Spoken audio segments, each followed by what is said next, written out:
बिस्मिल्लाहिर्रहमानिर्रहीम। अस्सलाम वालेकुम व्यूअर्स, सुंबल की किचन में आपको खुशामदीद कहती हूँ।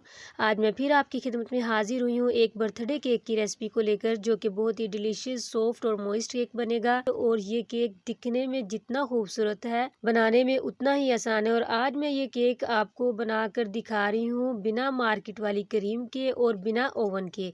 अगर आपको ये रेसिपी पसंद आती है और यूज़फुल लगती है तो इसको लाइक और शेयर ज़रूर कीजिएगा। तो चलिए बर्थडे केक बनाना शुरू करते हैं। बिस्मिल्लाहिर्रहमानिर्रहीम। यहाँ पे लिए हैं मैंने 2 अदद अंडे। और आज मैं ये केक आपको ब्लेंडर जग में बनाना सिखाऊंगी। बहुत ही इजी है और बिल्कुल इलेक्ट्रिक बीटर की तरह ही ये काम करता है। यहाँ पर 1/3 कप मैं ऑयल का यूज़ करूँगी। 1/3 मतलब कि कप का तीसरा हिस्सा। और साथ ही में मैं यहाँ ले रही हूँ 1 कप पिसी हुई चीनी, ये भी हम इसमें ऐड कर देंगे। बहुत ही इजी है इसको बनाना। देखें, अंडे भी शामिल कर दिए, ऑयल भी शामिल कर दिया और ये चीनी भी पिसी हुई।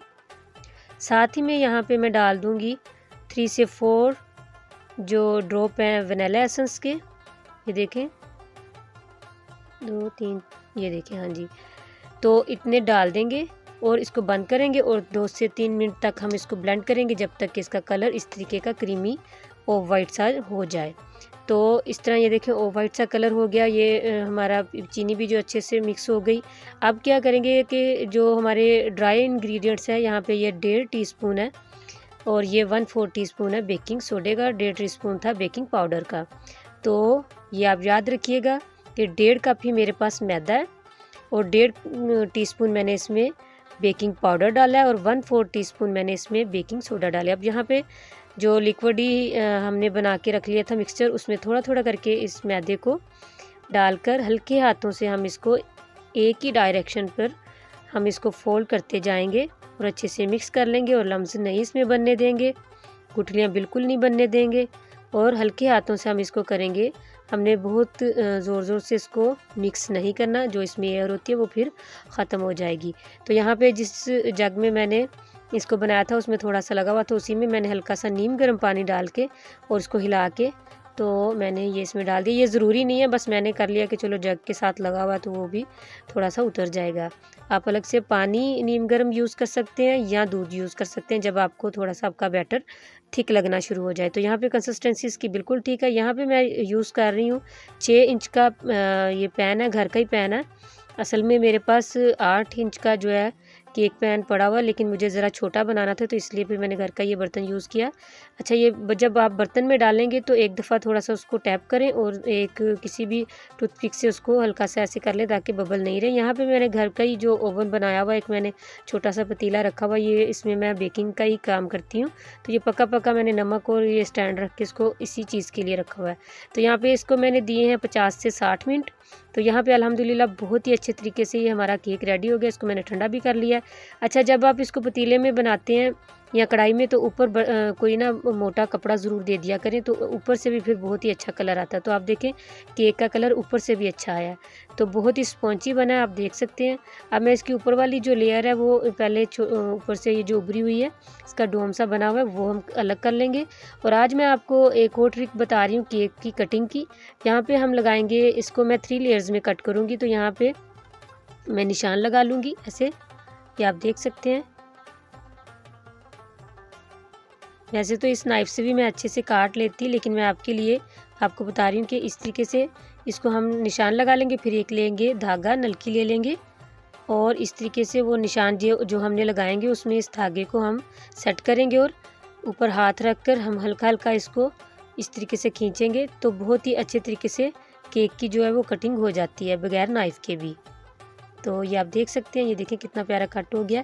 इसी तरीके से मैं दूसरी लेयर्स भी कट कर लूँगी।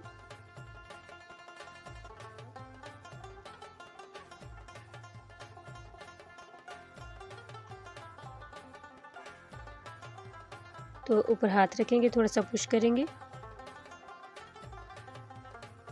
तो बहुत ही आसानी से ये अच्छी सी इसकी कटिंग जो है वो हो जाती है।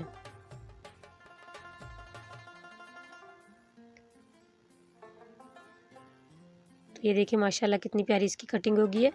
तो तीनों लेयर्स जो है वो मैंने कट करके रख ली हैं। अब हम इसको कर लेते हैं, इस पे क्रीम लगा लेते हैं। अच्छा, यहाँ पे मैंने क्रीम जो यूज़ की है इसकी रेसिपी मैं आपको दे चुकी हूँ, तो इसका लिंक मैं आपको आई बटन में भी दे दूँगी और डिस्क्रिप्शन में भी दे दूँगी। तो आप ज़रूर जाके देखिएगा कि ये क्रीम मैंने कैसे बनाई है। बटर क्रीम मैंने बनाई है, तो उसी का यूज़ इसमें मैं करूँगी। तो पहले मैंने इसको शुगर सिरप से सोक कर लिया, आप दूध से भी कर सकते हैं। अच्छे से सोक करिएगा, फिर जो केक है वो बहुत ही अच्छा मॉइस्ट बनता है। तो अब यहाँ पे दूसरी लेयर लगाएंगे। मैं यहाँ पे क्रीम क्योंकि ये बटर क्रीम है तो इसको बहुत ज़्यादा नहीं लगाया जाता, तो मैं इसलिए थोड़ी ही लगा रही हूँ इसको। और वैसे भी मैंने ये इसकी रेसिपी दी थी तो ये बहुत ज़्यादा मेरे पास क्वांटिटी में नहीं थी, तो इसलिए केक यहाँ पे थोड़ा सा मेरा बड़ा बन गया 3 लेयर्स का। तो क्रीम भी मेरे पास जो है इस हिसाब से थोड़ी सी कम है। तो इसका सलूशन क्या हम निकालेंगे वो भी मैं आगे जाके आपके साथ शेयर करूँगी कि अगर आपके पास क्रीम थोड़ी कम पड़ जाए तो आप उसको किस तरीके से फिर कवर कर सकते हैं, केक को कैसे डेकोरेट कर सकते हैं।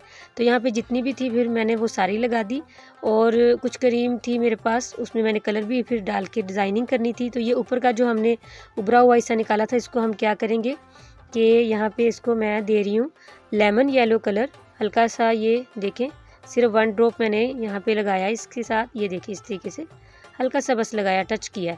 टच करने के बाद मैं इसका जो है इसको इस तरीके से मसल के इसका मैं भुरभुरा सा वो इसको कलर भी इसमें अच्छे से वो बन जाएगा। तो ये देखिए कितना प्यारा चूरा सा इसका बन गया।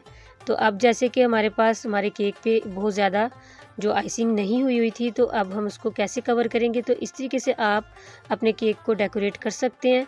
तो मैंने हल्का सा लेमन येलो कलर उसमें डालकर उसको उसी केक को मैंने हल्का सा उसका चूरा सा बना लिया, कलरफुल चूरा बना लिया। तो आपने देखा, तो यहाँ पे मैंने इसको सारे को सेट भी कर लिया। यहाँ पे आप कोई भी ग्लास या कटोरी आप लेके इस तरीके से आप इसको सर्कल कर लेंगे। तो मैंने सर्कल इसलिए किया ताकि जो है एक सीक्वेंस रहे। तो यहाँ पे अब हम फ्लावर बना लेंगे। उसी क्रीम में मैंने कलर जो है डाल के तो ये फ्लावर बनाए हैं बटर क्रीम। तो थोड़ी सी क्रीम में मैंने ये रेड कलर डाला था और थोड़ी सी क्रीम मैंने ग्रीन के लिए रखी थी, तो बाकी इसलिए मेरे पास ये क्रीम थोड़ी सी कम पड़ रही थी। तो उसको मैंने इस तरीके से कवर करके बहुत ही प्यारा सा बर्थडे केक जो है वो रेडी कर लिया, आप देख सकते हैं। तो दरमियान में भी इसको इस तरीके से फैला देंगे। और यहाँ पे अब मैं गोल्डन जो बॉल है वो हर फ्लावर के ऊपर लगा दूँगी ताकि ये और ज़्यादा ब्यूटीफुल लगे। और दरमियान में भी यहाँ पे। तो अब मैं आपको इसको कट करके दिखाती हूँ। बहुत ही मॉइस्ट, बहुत ही डिलीशियस ये केक बना। आप इसको ज़रूर ट्राई कीजिए मेरे तरीके से, और इसको बनाना भी बहुत आसान है।